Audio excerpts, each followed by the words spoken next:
Dan pandangan Ade Armando, meski menegaskan bukan pendukung dari Ferdinand, namun penahanan Ferdinand terasa sumir. Sebab sejauh ini tidak cukup jelas siapa sebenarnya yang disakiti oleh Ferdinand. Cuitan yang disampaikan oleh Ferdinand di media sosial menimbulkan pro dan kontra. Bagaimana tanggapan dari Ade Armando selaku akademisi terkait dengan hal ini? Kita akan coba temukan faktanya. Bang Ade Armando selaku akademisi, apa kabar Bang Ade? Baik, alhamdulillah. Alhamdulillah baik ya. Bang Ade, langsung saja Bang, tanggapan Bang Ade terkait dengan status penetapan tersangka terhadap Ferdinand ini, bagaimana Anda melihatnya? Ya, kalau penetapannya sih menurut saya memang hak sepenuhnya pihak kepolisian ya.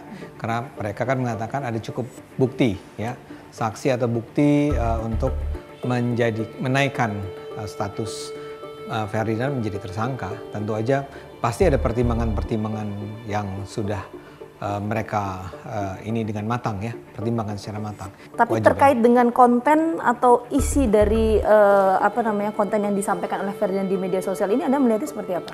Saya secara pribadi menganggap bahwa tuntutan terhadap Ferdinand itu sendiri berlebihan ya. Itu kan kalau nggak salah tuntutannya itu adalah bahwa dia dianggap sebagai menyebarkan rasa permusuhan atau kebencian kan. Nggak menyebabkan keonaran ya, itu di pasal menyebabkan, ya. Saya lupa apakah ada kata menyebabkan keonaran. Itu yang jelas, disampaikan pihak kepolisian, Bang Ade. Ya, yang jelas sebagai permusuhan dan kebencian atas dasar sara kan. Nah menurut saya kalau kita ingat kalimatnya Ferdinand, itu kan sebetulnya tidak pernah secara jelas dia mengatakan kalimat itu kepada siapa. Misalnya ketika dia mengatakan Tuhanku itu Allah yang Maha Kuat, Tuhanmu lemah ya. Kalau dia dikatakan sebagai permusuhan, permusuhan terhadap siapa? Kalau kebencian, kebencian terhadap siapa? Menurut saya sih apa yang dikatakan Ferdinand itu adalah sesuatu yang tidak dengan sengaja diarahkan kepada misalnya kelompok Islam atau kelompok Kristen atau siapapun ya. Karena menurut Bang Ade tidak disebutkan secara spesifik. Karena tidak disebutkan secara spesifik ya. Dia kalau saya lebih menganggap begini. Saat ini kan memang ada di dunia ini kelompok-kelompok masyarakat yang seringkali melakukan kekerasan atas nama agama, atas nama Allah kan, atau Tuhan ya. Nah, orang-orang semacam itu, saya juga setuju orang-orang semacam itu tuh sebetulnya semacam menghina Allah. Karena Allah kan tidak pernah memerintahkan kita untuk berbuat zalim kan, berbuat jahat pada orang lain. Jadi kalau kita berbuat zalim dengan membunuhi, menyerang, menteror orang lain dengan nama Allah, itu sebenarnya menghina Allah. Nah, saya akan menginterpretasikan yang diserang oleh Ferdinand adalah orang-orang itu. Oke, nah jadi kalau misalnya banyak pertanyaan publik mempertanyakan juga, lantas apa ya tujuannya kemudian mengupload ini di media sosial sehingga bisa dibaca banyak sekali publik kalau kita bicara mengenai konteks. Kalaupun mau disebut sebagai kesalahannya Ferdinand barangkali adalah dia tidak cukup sensitif kali ya. Dia kenapa juga dia harus menyatakan itu di depan publik melalui Twitter kalau nggak salah ya. Sehingga dengan gampang itu disalahartikan kan.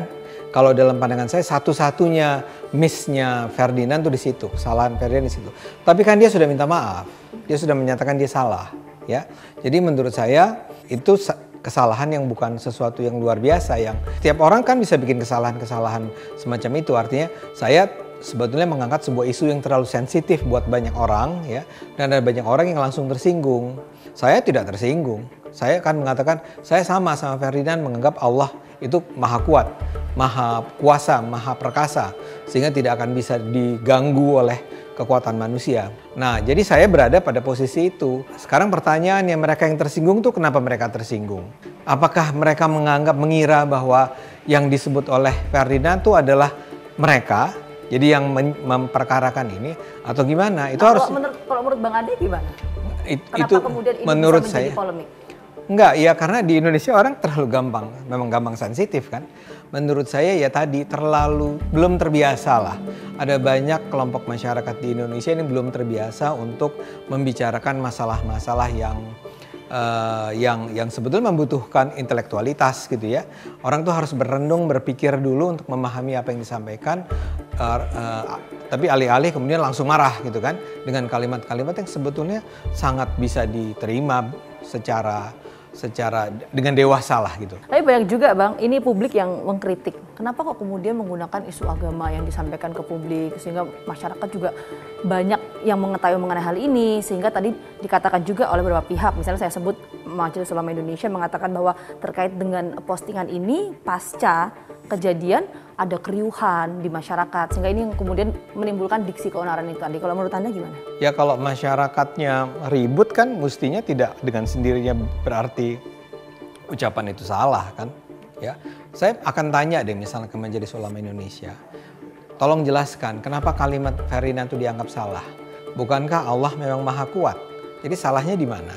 Nah itu juga nggak ada penjelasannya. Jadi orang cuma menuntut menganggap bahwa ini memang menghina gitu ya. Tapi saya selalu tanya siapa yang dihina sih dengan kalimat ini? Dan sampai sekarang tidak pernah ada orang yang bisa menjawab pertanyaan itu. Bisa menunjukkan bahwa yang terhina itu adalah misalnya Majelis Ulama Indonesia. Kalau Majelis Ulama Indonesia merasa terhina, kenapa terhina dengan kalimat itu? Bukankah memang Ferdinand mengatakan Allah itu maha kuat? Kenapa kita nggak setuju justru dengan kalimat itu? Kenapa justru mengatakan bahwa Ferdinand bersalah? MUI juga tidak pernah menjelaskan kenapa loh. Dan semua pihak-pihak yang selalu mengatakan bahwa Ferdinand salah itu tidak pernah bisa menunjukkan di mana letak salahnya. Oke, nah begini Bang, kalau kita bicara di luar konteks benar dan salahnya ya, tapi adalah efek dari cuitan yang disampaikan oleh Ferdinand.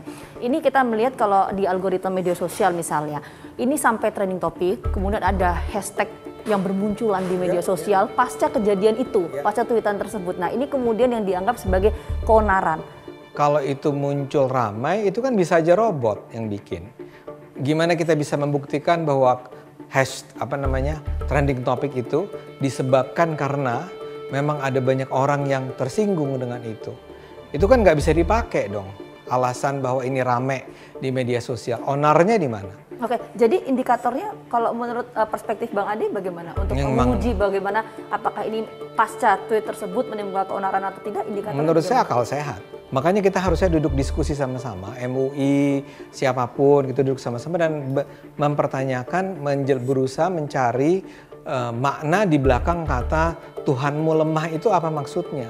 Mu itu siapa? Saya sendiri bukan terlalu orang yang senang dengan Ferdinand ya. Ferdinand dalam banyak hal menurut saya seringkali kalau ngomong memang bisa menyakitkan hati orang lain ya. Jadi saya bukan teman, saya bukan pendukung Ferdinand, nggak ada urusannya saya sama Ferdinand. Sementara menurut Sekjen MUI Amir Syah Tambunan, permintaan maaf Ferdinand terasa tidak tulus sebab masih menyisakan sejumlah syarat dan alasan di belakangnya. Ya. Kaitannya misalnya adakah mens rea atau niat beliau, motifnya apa dan seterusnya. Ini nanti merupakan bagian dari proses penegakan hukum. Kemudian saya melihat permintaan maaf beliau tidak tulus. Kenapa? Karena ada rentetan berikutnya yang beliau percakapkan. Misalnya begini contohnya, dia menyebutkan bahwa saya ini adalah misalnya mu'alaf. Nah maksudnya apa ketika dia menyebut mu'alaf? Penegakan hukum ya penegakan hukum. Soal beliau mu'alaf itu urusan pribadi beliau. Tapi benarkah dia mu'alaf? Ya harus dibuktikan. Yang kedua, dia bawa keterangan, saya ini sakit. Ya kan? Itu maksudnya apa? Sampai keluar kata-kata saya mau mati, gitu ya. Yang bersangkutan mengatakan bahwa dirinya memiliki riwayat penyakit. Ya, semua orang sakit. Semua orang punya penyakit. Tapi tidak berarti bahwa dengan kata-kata saya ini sakit akan bebas dari hukum. Media sosial itu bukan media pribadi, sudah media umum ya, walaupun dikelola pribadi. Yang kedua, dari segi forensik komunikasi kelihatan di situ ada tata kalimat yang ditulis ya. Dua lambang yang kita bisa pegang. Pertama Allah, kedua lemah kan begitu. Atau yang lanjutnya perlu dibela kan begitu ya. Jadi ini kan perlu digali ya. Nah, untuk menemukan mens rea itu dari forensik komunikasi salah satunya adalah komponen saya sebut dengan namanya innocentity, keluguan gitu ya.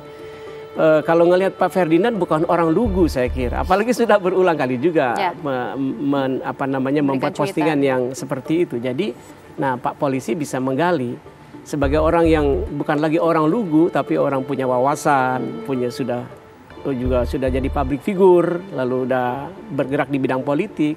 Ini kan bisa ditanya kan kalau dia mengatakan oh saya tidak bermaksud apa-apa, itu bukan orang lugu beliau itu.